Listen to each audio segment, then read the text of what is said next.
એક શેઠ હતા અને શેઠનો મોટો મહેલ, મોટો બંગલો, બાજુમાં જ નીચે ઉપરથી ગેલેરીમાં જોઈએ તો બાજુમાં એક નાનકડું ઝૂંપડું, નાનકડું મકાન. બિચારા ગરીબ માણસો રહે. પેલા શેઠાણી એક દિવસ શેઠને પૂછે છે, શેઠજી હું એક પ્રશ્ન પૂછું કે આપણી જોડે આવડો મોટો બંગલો છે, આટલો પૈસો છે, આટલું દ્રવ્ય છે, આટલી સંપત્તિ છે, તો આપણે કોઈ દિવસ નથી ટાઈમે ખાવા ભેગા થતા, નથી કોઈ દિવસ આપણે શાંતિથી ઊંઘ આવતી.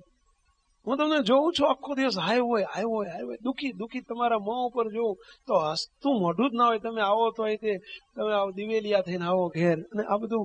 અને આ લોકોને જોવો ને નીચે તો જોવો, હાંજ પડે ને એટલે કલાક તો ભેગા થઈને પ્રભુ ભજન કરે છે. એ નિરાંતે વગર તમે ગોળીઓ લોસતા ઊંઘે છે, અને આ તો વગર ગોળીએ નિરાંતે ઊંઘી જાય છે. કેટલા સુખી છે, અને આપણે આટલા બધા દુઃખી કેમ? ત્યારે પેલા શેઠ એક જ જવાબ આપે છે કે એનું કારણ કહું શું?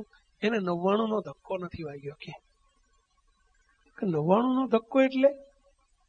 તો કે કામ કરો, આવતીકાલે બધા કામે જાય ને, બે મજૂરીએ જાય ને, એ વખતે હું તમને કોથળી આપું છું, એમના ઘરમાં બારણામાં જઈને મૂકી આવજો. પછી મને પૂછજો 99 નો ધક્કો એટલે શું? તો કે શું કરશો એમાં? કોથળીમાં શું હશે? તો કે કાલ ખબર. કોથળીમાં શેઠે બીજા દિવસે કોથળી લીધી, કોથળીમાં 99 રૂપિયા મૂક્યા. કેટલા? 99 રૂપિયા. પહેલાના જમાનામાં 99 રૂપિયા એટલે ઘણી મોટી રકમ કહેવાતી. 99 રૂપિયા મૂકીને કોથળી બાંધીને કોથળી પેલા મજૂરના ઘર આગળ મૂકી દીધી, એના બારણા આગળ. રાત્રે પેલા બે માણસો મજૂરી કરીને આવ્યા, કોથળી જોઈ, એટલે હે પૈસા લાગે છે. અંદર બાયણું બંધ કર્યું, અંદર ગયા, પૈસા ગણ્યા, 99 રૂપિયા. 1 રૂપિયો જ ઓછો છે, 100 માં 1 જ ઓછો છે. કાલે આપણે સવારે વહેલા જઈએ, હાજે મોડા આવીએ, થોડી મજૂરી વધુ કરીએ, 1 થઈ જાય ને તો 100 થઈ જાય આપણી જોડે. બીજે દિવસથી હવારે હાજે 1 રૂપિયો બચાવીને વધારવા માટે મહેનત મજૂરી ચાલુ કરી. હાજે પેલા કીર્તન ભજન બંધ થઈ ગયા. 2-3 દિવસ થયા એટલે પેલા શેઠ કે પેલું ભજન કીર્તન કેમ ગવાતા નથી? કે જે દાડાની પેલી કોથળી મૂકીને ત્યારથી આ બધું બંધ થઈ ગયું છે. કે આ 99 નો ધક્કો લાગ્યો. હું કહેતો હતો ને કે 99 નો ધક્કો. હવે શું થયું? 100 કેવી રીતે થાય? હવે 100 થી પતે પહેલા, પછી 125 કેવી રીતે થાય? નતું.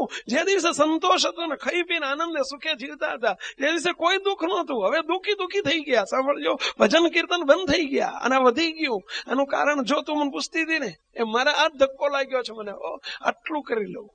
આવો જ એક બીજા શેઠનો પ્રસંગ. એક બીજા શેઠ એમના મુનિમને કહે છે, મુનિમજી આપણી પેઢીમાં રૂપિયો કેટલો છે ગણીને મને કહેશો? અઠવાડિયું થયું જવાબ ના આપ્યો. એટલે મુનિમને બોલાય, મુનિમજી અઠવાડિયું થયું કેમ જવાબ નથી મળતો?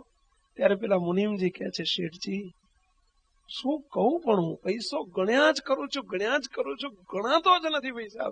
એટલો બધો પૈસો છે, એટલો હું નક્કી કરી શક્યો છું. શેઠ તમારી 12 પેઢી સુધી છોકરા બેઠા બેઠા ખાઈને તો ખૂટે એટલો નથી કહેવો.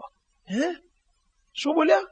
12 પેઢી સુધી? તો મારી 13મી પેઢીના છોકરાનું શું થશે? અરે મારી 13મી પેઢીનું શું થશે? કેવો શેઠ દુઃખી થઈ ગયા. લ્યો, હવે 13મી નું હોત તો 14મી ની ચિંતા ના બેઠી હોત. પેલા આ માણસ દુઃખી છે, એનું કારણ શું છે? સાંભળજો, શું કારણ છે?